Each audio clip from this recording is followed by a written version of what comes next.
అలానే మిస్ చేస్తున్నాం.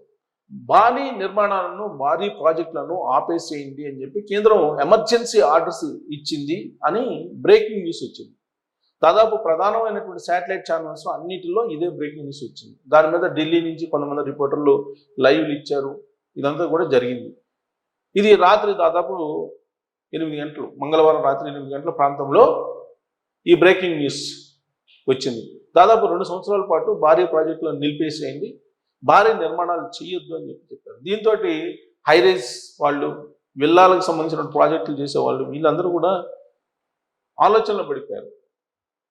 నరేంద్ర మోడీ గారు తీసుకున్నటువంటి సంచలన నిర్ణయం కారణంగా నిర్మాణ రంగం, రియల్ ఎస్టేట్ కుప్పగొలిపోతుంది అని చెప్పి ఆందోళన చెందారు, హైరాణ పడ్డారు. అయితే తెల్లారేసరికి ఆ బ్రేకింగ్ న్యూస్ తప్పు అని చెప్పి నీతి ఆయోగ్ చెప్తుంది. వాస్తవంగా నీతి ఆయోగ్ ఒక నివేదిక ఇచ్చింది కేంద్ర ప్రభుత్వానికి. ఆ నివేదిక ప్రకారం భారీ నిర్మాణాలని ఒక 2 సంవత్సరాల పాటు ఆపేస్తే ఇప్పుడున్నటువంటి క్రైసిస్ నుంచి భారతదేశం బయటపడుతుంది అనేటువంటి ఒక నివేదిక ఇచ్చిందని బ్రేకింగ్ న్యూస్ వచ్చింది. దానికి ప్రతిగా ఖండిస్తూ నీతి ఆయోగ్ అలాంటి నివేదిక ఏది కేంద్ర ప్రభుత్వానికి ఇవ్వలేదు. అది ఎందుకు వచ్చిందో కూడా అర్థం కావట్లేదు. బట్ ఒకటి, పశ్చిమాసియాలో నెలకొన్నటువంటి యుద్ధం కారణంగా భారత యొక్క ఆర్థిక పరిస్థితి సంక్షోభంలోకి వెళ్ళిపోతుంది. ఈ సంక్షోభ సమయంలో తీసుకోవాల్సినట్టు కొన్ని జాగ్రత్తల గురించి చెప్పాము. కానీ భారీ నిర్మాణాలను 2 సంవత్సరాల పాటు ఆపేయమని చెప్పి ఎక్కడా కూడా చెప్పలేదు. హైరాణ పడేలా బ్రేకింగ్ న్యూస్ ఇచ్చి గందరగోళం పరిచారు. కాబట్టి ఆ న్యూస్ అంతా తప్పు, పచ్చి అబద్ధము అని చెప్పి నీతి ఆయోగ్ ఇప్పుడు క్లారిఫికేషన్ ఇచ్చింది. మామూలుగానే రియల్ ఎస్టేట్ ఇప్పుడు వెంటిలేటర్ మీద ఉంది. మూలిగే నెక్క మీద తాటిగా పడ్డట్టు ఇలాంటి బ్రేకింగ్ న్యూస్ వచ్చాయి. హైదరాబాద్లో హైరైజ్ బిల్డింగ్స్ బుకింగ్స్ దాదాపు 70% తగ్గిపోయింది. ఇవాళకు కూడా ఏ హైరైజ్ ప్రాజెక్ట్కి వెళ్ళినా కానీ మీకు 70% ఖాళీలు ఉన్నాయి. హైరైజ్ బుకింగ్కి వెళ్ళట్లేదు. ఇక గేటెడ్ కమ్యూనిటీలో అక్కడక్కడ బుక్ చేస్తున్నారు. స్టాండర్డ్లోనే అసలు తీసుకోవట్లేదు.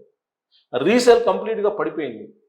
దీనికి కారణం రీసేల్ సంబంధించినటువంటి మార్కెట్ని కొంతమంది అవగాహన లోపంతో దాన్ని కూనీ చేసేసారు.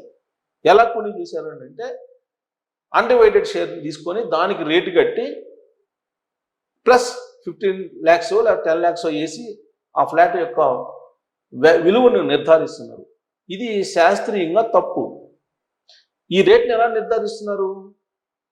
గవర్నమెంట్ వేలం వేసినటువంటి భూమి రేటుతోటి కంపేర్ చేసి ఈ రేటు నిర్ధారిస్తున్నారు. అక్కడ హైరైజెస్ వాటికి ఇచ్చినటువంటి భూమి అది.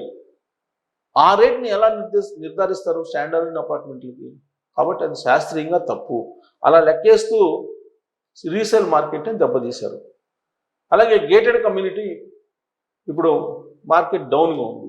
ఆ కారణం చేత స్టాండర్డ్ వైపు వెళ్ళట్లేదు. హైరైజెస్ కుప్పగూలిపోయింది. సో ఇలాంటి పరిస్థితుల్లో భారీ నిర్మాణాలు 2 ఏళ్ళు నిర్మించొద్దు అని చెప్పి బ్రేకింగ్ న్యూస్ వచ్చిందంటే హైరైజెస్ వాళ్ళు కొంత ఊపిరి పీల్చుకున్నారు. 2 ఏళ్ల పాటు కొత్త ప్రాజెక్టులు ఉండవు కాబట్టి మన ప్రాజెక్టులు అమ్ముకోవచ్చు అని చెప్పి. కానీ కొన్ని గంటల వ్యవధిలోనే నీతి ఆయోగ్ ముందుకు వచ్చి ఇదంతా తప్పుడు న్యూస్, పచ్చి అబద్ధపు న్యూస్, ఎక్కడ ఆపమని చెప్పలేదని చెప్పి ఖండించింది. కాబట్టి హైరైజెస్ వాళ్ళు ఏదైతే సంతోషపడ్డారో అది సునకానందం తప్పితే అది పర్మనెంట్ ఆనందం కాదు. సో దీని మీద మీరు కామెంట్ చేయొచ్చు. Thank you.